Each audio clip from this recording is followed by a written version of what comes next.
Ainsi donc, mes compatriotes, ne demandez pas ce que votre pays peut faire pour vous. Demandez plutôt ce que vous pouvez faire pour votre pays. L'appel du président Kennedy dans son discours d'investiture a préparé le terrain pour une de ses œuvres les plus durables, la création du corps de la paix.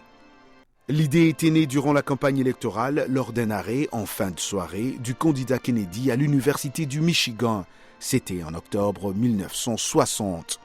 Les jeunes Américains ont rapidement accepté l'idée de retarder leur carrière pour travailler dans les pays en voie de développement. La création du corps de la paix a été l'une des principales priorités du nouveau président. Mettre tout cela en marche était l'une des grandes expériences de ma vie et Kennedy voulait l'action. Il voulait que nous avancions et nous avons planifié le corps de la paix dès les 6 premières semaines. Kennedy a accueilli le premier groupe de bénévoles à la Maison-Blanche avant leur départ pour l'Afrique.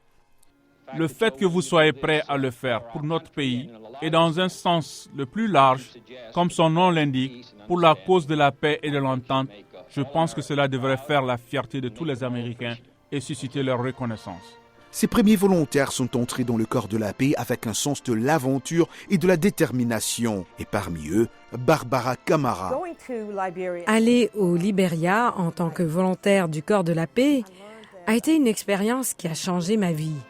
J'ai appris que je pouvais supporter, que lorsque vous commencez quelque chose, peu importe les défis, vous continuez à le faire jusqu'à ce qu'elle soit achevée. Depuis 1961, plus de 200 000 Américains ont servi dans le corps de la paix dans 139 pays d'accueil à travers le monde. Roger Montou, La Voix de l'Amérique, Washington.